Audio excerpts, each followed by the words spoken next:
Hi and welcome back to my channel. How are you doing? I hope you're doing really well. I hope you had an amazing week too, or an amazing weekend. In today's video, I'll be talking about a very important topic that will help you in your career. I'll be talking about how you introduce yourself at work. Do you ever think about your introduction and how you introduce yourself? A very knowledgeable lady shared this great advice with me.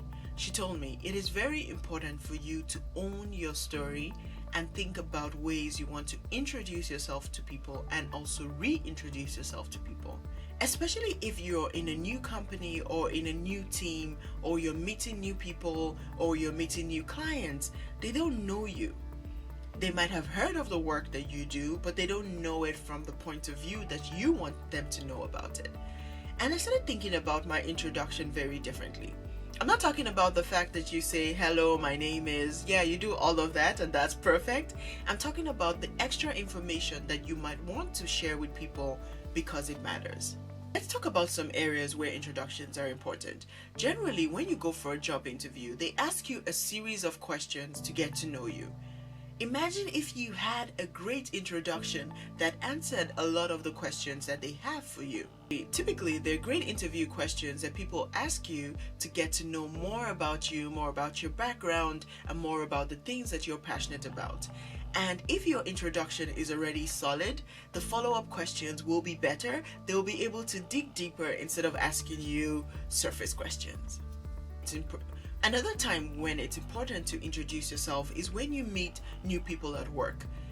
It is really important that even the people that you think you might never work with know about your work, know about you, know about what you're passionate about with regards to your work.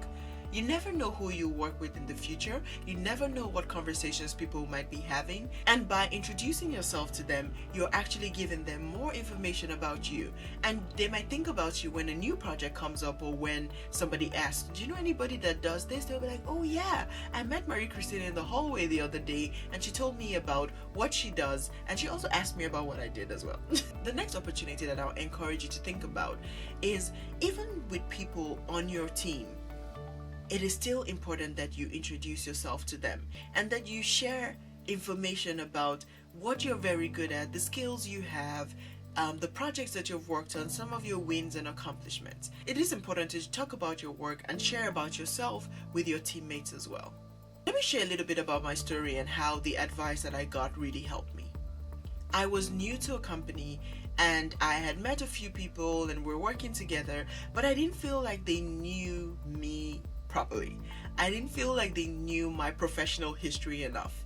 And I know not everybody read my resume because they didn't have to. I started looking for ways to show them that I had previous experience and that I had areas where I was specialized.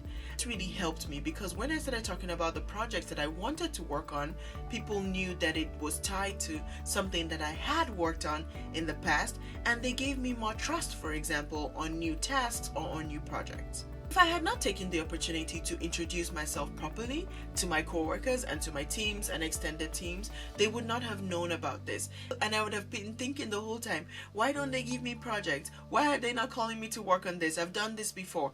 But the question is, how should they know if I never told them? Instead of making this a practice and sharing with people things that I'm passionate about, as well as things that I've been working on even outside of work that are related to my work.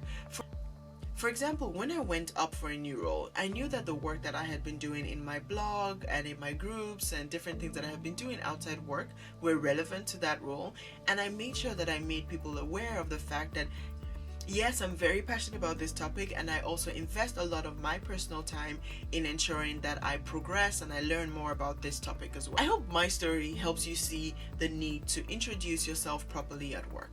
Now I'll share how you can create your own amazing introduction at work. Step number 1, think about the things you want people to know about you. What do you want people to know about you in a professional setting? Step number 2, start writing out some introduction statements. It will not be perfect, and perfection is not the goal of this step.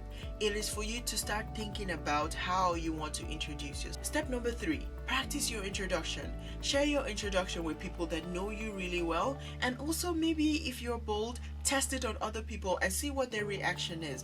Step number 4, update and tweak your introduction. So you always want to be working on your introduction. It's never finished. Step number 5, introduce and reintroduce yourself. Introduce yourself to people who you've not met before, and reintroduce yourself to people who you want to give some additional information to. How do you introduce yourself at work? What are some of the phrases you use? Please share them in the comment section below. Let's learn from each other.